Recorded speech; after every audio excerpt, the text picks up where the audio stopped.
livro, ele vai mostrar uma configuração didática importantíssima para nós fazermos uma boa interpretação desse livro. Por que que eu falo isso? Porque o próprio livro vai trazer a cadeia cíclica de pecado, o ciclo dos pecados. Então, quando nós olhamos para o livro, ele vai mostrar literalmente esse pecado, essa apostasia, vai mostrar depois o segundo ciclo, que é a opressão, é o juízo, o terceiro ciclo, que é arrependimento, o clamor, o quarto ciclo, que é a salvação e o juízo. Então, o livro precisa ser interpretado desta forma. Por isso que eles vão dizer assim, os filhos de Israel fizeram o que era mal perante o Senhor. O livro vai encerrando os ciclos de cada juízes, nesta perspectiva, a apostasia, pecado. Depois o segundo ciclo, ele vai trabalhar com a opressão, o juízo. E ele vai trabalhar no terceiro ciclo com arrependimento e clamor. E ele vai trabalhar com salvação, com o juiz. Isto, queridos, são 12 juízes. 12 juízes. Tudo bem que o livro não vai trazer a história dos 12. Mas a proposta do livro é trabalhar isto, a apostasia, esse ciclo de pecado do livro. Então o livro vai mostrar esses 12 juízes. E o mais interessante é que quando nós olhamos para fazermos uma boa exegese desse livro, só um juiz tinha esta função, que era Débora. Todos os outros o Senhor os chamou para ser esse libertador. Então, o livro vai trazer essa história de Israel, trazendo esses juízes. Nós podemos ainda pensar em outros juízes que nós não temos nesse livro.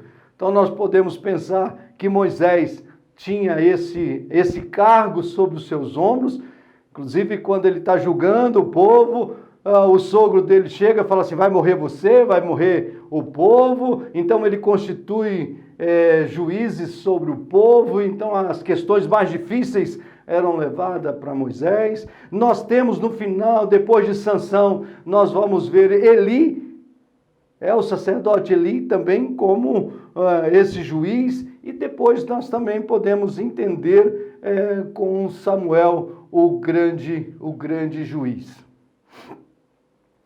Eu vou passar para vocês o significado desses nomes, porque os significados dos nomes dos juízes faz diferença na hora da interpretação. Porque quem é o juiz dos juízes neste livro é o Senhor. É Ele que suscita todas as coisas. É Ele que suscita, é Ele que levanta o juiz, é Ele que julga. É Ele que traz o povo para trazer juízo à opressão para aqueles que estavam, para Israel que estava pecando.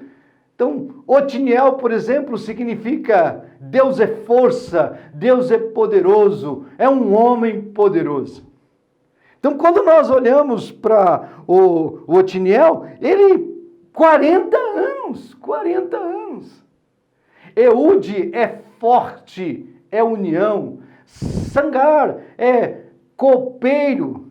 Débora é abelha. Gideão é cortante. Abimeleque é meu pai, meu rei. Sansão, pequeno sol. Então, com isso, nós podemos entendendo claramente a mensagem do texto deste livro. Então, do capítulo 1 ao capítulo 2, então nós vamos ter uma recapitulação da história, porque depois da morte de Moisés, depois da morte de Josué, estou pensando em Josué, não é? Depois da morte de Josué, começam os juízes. Então nós temos no capítulo 1, no capítulo 2, nós temos essa recapitulação dessa história, que ele vai até no capítulo 2, versículo de número 9. Então ele faz uma recapitulação da história. Então, do capítulo 10, dos versículos 10 até os versículos 23, ele vai mostrar o que é o transfundo dos versículos, dos capítulos seguintes, que vai do capítulo 3 até o capítulo final do livro. Vai mostrar literalmente os ciclos que vão acontecendo. Contudo, até o 16 ele mostra os juízes. Depois dos juízes, ele vai mostrar a anarquia completa do capítulo 17 até o capítulo 21. Então, se o irmão pode abrir lá a sua Bíblia, no capítulo 17, ele vai iniciar esse processo agora de degradação total do povo. Então ele vai mostrar, naqueles dias, no capítulo 17, versículo 6, naqueles dias não havia rei em Israel, cada um fazia o que era mais reto. Então essa anarquia completa desse livro. E a última parte desse livro é uma guerra civil que vai acontecer entre o povo de Israel, entre as tribos de Israel, e chegam a quase dizimar por completo a tribo de Benjamim, nessa guerra civil que aconteceu, nessa anarquia completa, que cada um fazia aquilo que achava o que era reto. E o livro vai terminar literalmente fazendo esse resumo de todo o livro. Então, como nós temos no início do livro, a gente mostra a recapitulação da história, ele vai mostrar no capítulo 21, no versículo 25, o resumo de tudo o que está acontecendo. Então, naqueles dias não havia rei em Israel e cada um fazia o que achava mais reto. Este é o livro de Juízes. O livro de Juízes mostra claramente para mim e para você: cuidado com a apatia. Cuidado com a apatia. Cuidado com o relativismo. Isso não tem nada a ver. Pecado nos leva à morte. Então, se nós podemos pensar aqui em algo aplicativo para as nossas vidas, a apatia vai nos levar à apostasia. Então, quanto mais eu vou dizendo, não tem nada a ver, não, eu posso fazer isso, não. Onde lá no capítulo 7 do livro de Deuteronômio, Deus disse claramente o que eles poderiam fazer e o que eles não poderiam fazer. E eles simplesmente não fizeram, porque o povo não obedeceu 100%. Então levou a uma apostasia. Depois da apostasia, queridos, ele vai mostrar a história de 12 juízes, com alguma ênfase em alguns juízes, para mostrar claramente para o povo a apostasia. Deixaram de servir ao Senhor e serviram aos próprios deuses. E no final deste livro, ele vai apontar essa anarquia completa. Se foi Samuel mesmo que escreveu, tem um propósito muito grande. Mas se não foi, o propósito continua o mesmo.